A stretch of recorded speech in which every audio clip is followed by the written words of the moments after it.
आजकल जवान लड़के शादी करने से डरते हैं, क्योंकि वो यही कहते हैं कि पता नहीं लड़की कैसी निकलेगी और वो हमें और हमारे माँ बाप को, हमारे परिवार को, भाई बहनों का सम्मान करेगी या नहीं करेगी, हमें इस बात की कोई गारंटी नहीं है। तो इसीलिए लोग डरते हैं। अब ये इंदौर का जो मामला हुआ है, जिसमें एक जवान व्यक्ति को उसी की नवविवाहिता पत्नी ने, जैसा कि खबरों में आ रहा है, नवविवाहिता पत्नी में शिलोंग ले जाकर मरवा दिया। अब ये पता नहीं कि उसने मरवाया या किसी और ने मरवाया, ये हम नहीं जानते, लेकिन उसके परिवार ने कहा है कि वो तंत्र मंत्र में विश्वास रखती थी और वो कामाख्या देवी के मंदिर में भी जाना चाहती थी। अब कामाख्या देवी का मंदिर जो है वो असम में है और वहाँ पर तो नर बलि दी जाती है। तो हो सकता है उस लड़की ने जो है नर बलि देने के इरादे से वहाँ गई हो, मेघालय गई हो और अपने जो हस्बैंड था उसका, जिसके साथ उसकी मुश्किल से कुछ दिन पहले शादी हुई थी, अभी 1 महीना भी नहीं हुआ, तो उसकी शादी हुई थी और उसको वहाँ पर कत्ल करवा दिया, जैसा कि खबरों में आ रहा है। तो जिस तरह से हम समाज में आजकल देख रहे हैं कि जो नवयुवक हैं लड़के, वो शादी नहीं करना चाहते। वो इसीलिए शादी नहीं करना चाहते कि कोई जो है ना, कोई मार काट के ड्रम में डाल देगी, ऊपर से सीमेंट भर देगी, जैसे कि मेरठ की वो एक लड़की ने किया पिछले महीने, या ये इसने किया जिसने नर बलि दे दी। और ये सुनने में आ रहा है कि उसकी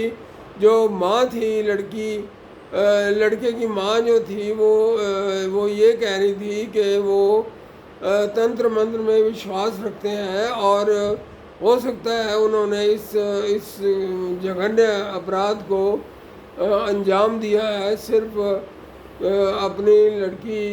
जो वो लड़की थी, उसने अपने दोष को, मांगलिक दोष को दूर करने के लिए। ऐसा है कि मांगलिक दोष तो कई लोगों के कुंडलियों में होता है। हमारे भी रिश्तेदार हैं जिनके मांगलिक दोष था, तो वो तो दूर किया जा सकता है, किसी की बलि देने की आवश्यकता नहीं है। तो मांगलिक दोष दूर करने के लिए तो बड़े सिंपल से हैं, एक सांप और सांपनी की शादी करवाई जाती है, या और बहुत तरीके हैं जो जानने वाले पंडित जी हैं वो बता देते हैं और उस तरह से हो जाता है। लेकिन एक व्यक्ति की हत्या कर देना ये एक बहुत बड़ा अपराध है, और ये अपराध केवल उस व्यक्ति के प्रति नहीं हुआ जिस व्यक्ति की हत्या हुई है, बल्कि ये पूरे हिंदू समाज के लिए, हिंदू समाज के ऊपर एक अपराध हुआ है। ये हिंदू समाज के ऊपर हमला हुआ है, क्योंकि हिंदू लड़के ही आजकल जो है ना बहुत डर रहे हैं शादी करने से। हमारे अड़ोस पड़ोस में भी कई जवान बच्चे हैं जो शादी नहीं कर रहे हैं, इसी वजह से कि उनकी पता नहीं कि आगे आने वाली जो पत्नी है वो कैसी होगी, उसका मतलब स्वभाव कैसा होगा। तो इसलिए ये एक बहुत बड़ी समस्या है, और जो ख़ास तौर पे जो बुज़ुर्ग लोग हैं उनको अब ये सोचना चाहिए कि अपने बच्चों को वो ऐसी शिक्षा दें कि वो इन चक्रों से दूर रहें और एक सुख चैन की ज़िंदगी जिए और अपने समाज को सुख दें बजाय दुख देने के, और अपने लोगों को खुशी दें और अपने परिवार को बढ़ाएं। क्योंकि आगे अगर आने वाले समय में अपने परिवार नहीं बढ़ाए, हिंदू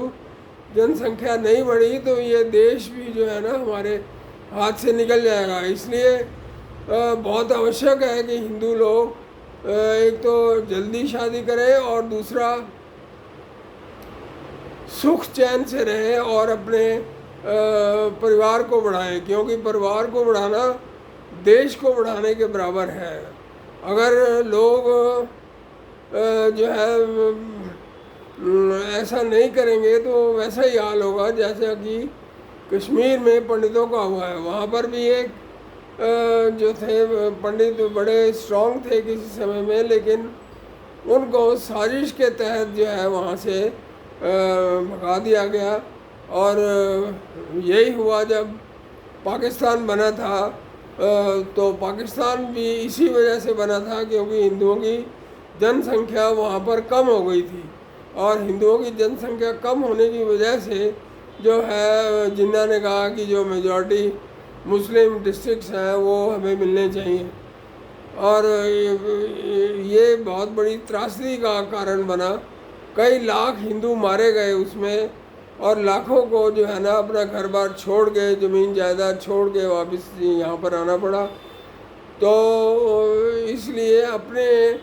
परिवार को आगे बढ़ाएं, अपने बच्चे